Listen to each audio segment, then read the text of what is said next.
Hi, it's Catherine. Welcome back to Grief Inspired. Today we're going to be talking about coming home to an empty house, how that feels, how it happens to so many of us, and what you can do about it.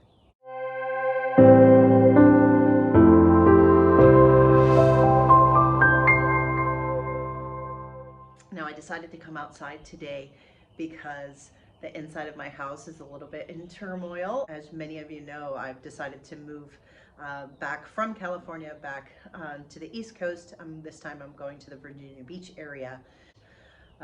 It reminds me a little bit of my earliest days of grief, when things the change. There's so much change. Everything is up in the air and you don't know what's going to happen next. So that level of uncertainty, I think that as you're working through your grief and you're working through it, as so many of you are, I want to remind you that these are tools that you're building that are going to serve you later in life. I'm really noticing that today. So let's talk about coming home to an empty house. Wow. After your loss, coming home to an empty house again and again and again, where you're reminded so vividly of that loss. Let's just take a moment, because if you've experienced it, you know what I'm talking about, and you know how challenging it is. And I don't think that I've done a video on this before, because I don't think that I really had a good answer. When people say, like, it just hurts so much when I come home to the empty house, I can certainly relate, and I know what that feels like. But to give people advice about it, I haven't had a lot, but I've come up with some new ideas that I want to share with you today. So first, let's talk about why it's so hard coming home to an empty house.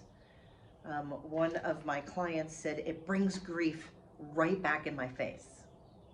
So if we go out into the world, we brave ourselves enough to step out of our grief for a minute, try to find a diversion, try to go and be part of the world, and then come back home. When you open the door and you realize that you're coming into a house without your spouse, without your parent, without your child, that grief smacks you right in the face, doesn't it? And it happens every time. So it's not a one-time thing. It's every time you come back home.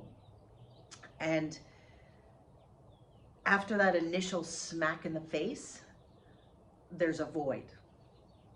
For me, the void was not only from the lack of presence of my son, but it brings the grief right back into your face.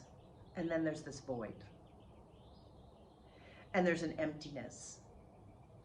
And it's a void, and it's an emptiness in your physical space, in addition to the one that's already sitting on your heart.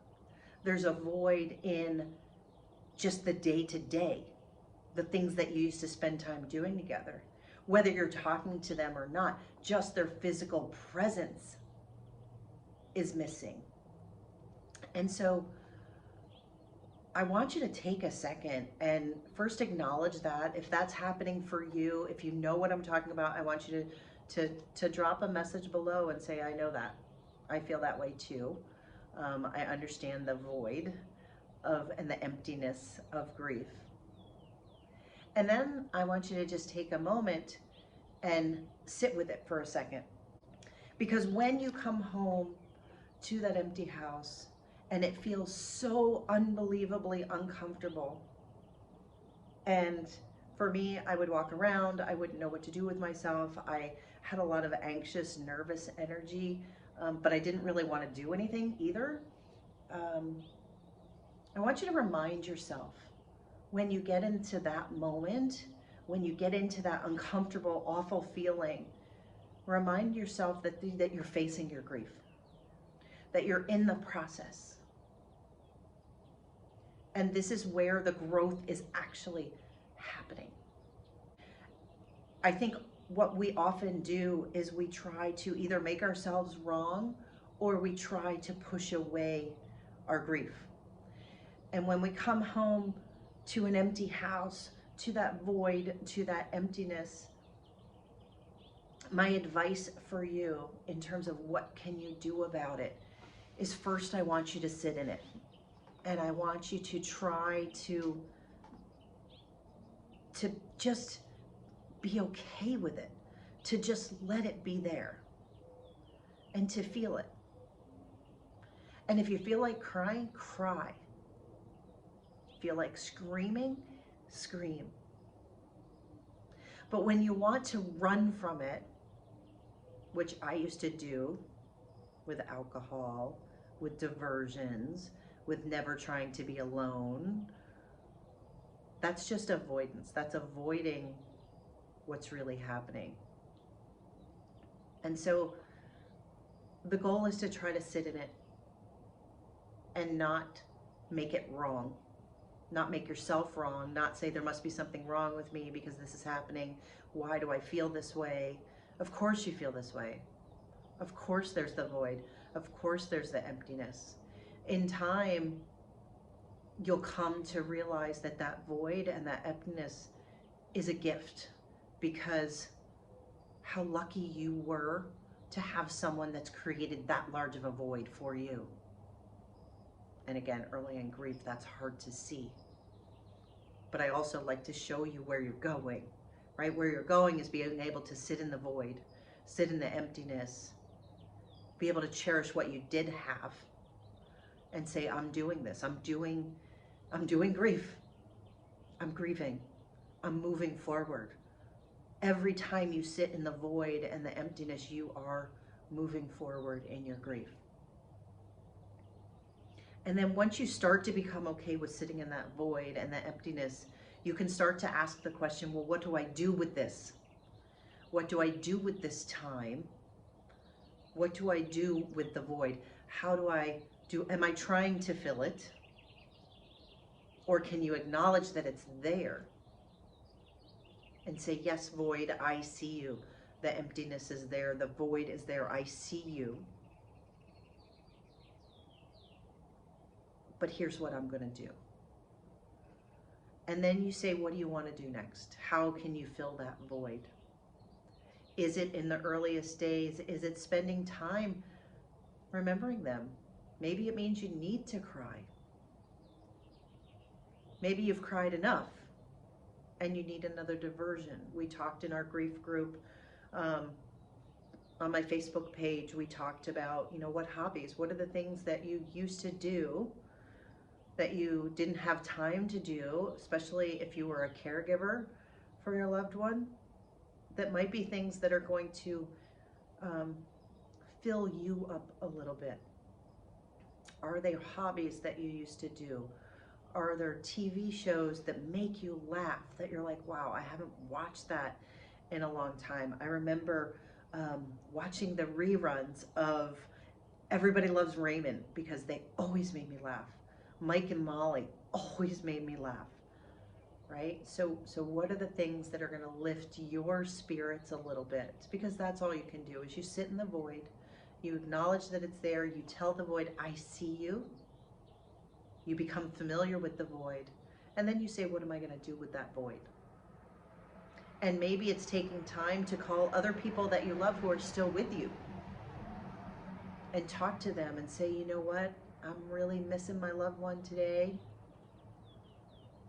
Tell me about you. Tell me about your life. One of the things that I love the most is when I get really into my own stuff, which I have been in a lot lately, right? I get up in my head, and if you follow me, you probably do too. When we go inward too much and we're too much in our head, the best thing that you can do in that moment is to think about someone else. So I have been calling my mother at least daily these last few weeks to say, just tell me what's going on in your life, in your world. I need a diversion from mine.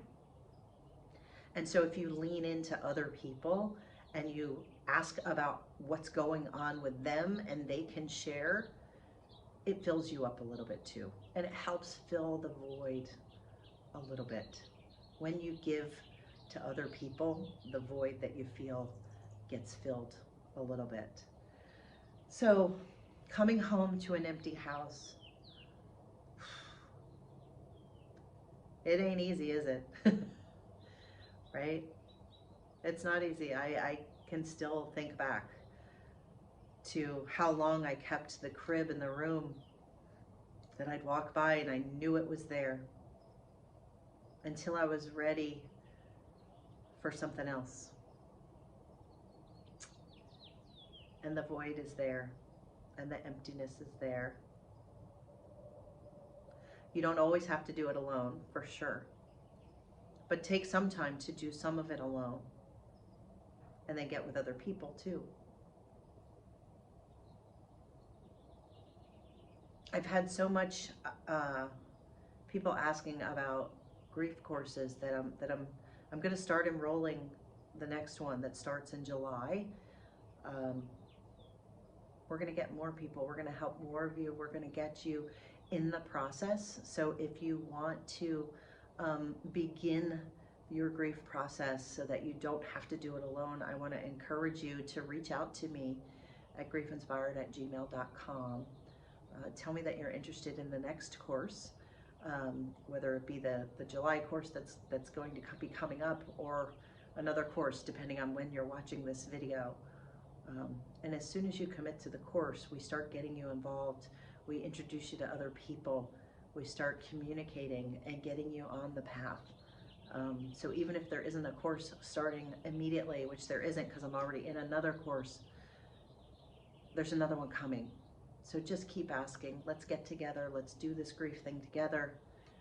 Let's learn how to, like today, come back to an empty house and learn, as time goes on, how to find ourselves and move forward in our grief.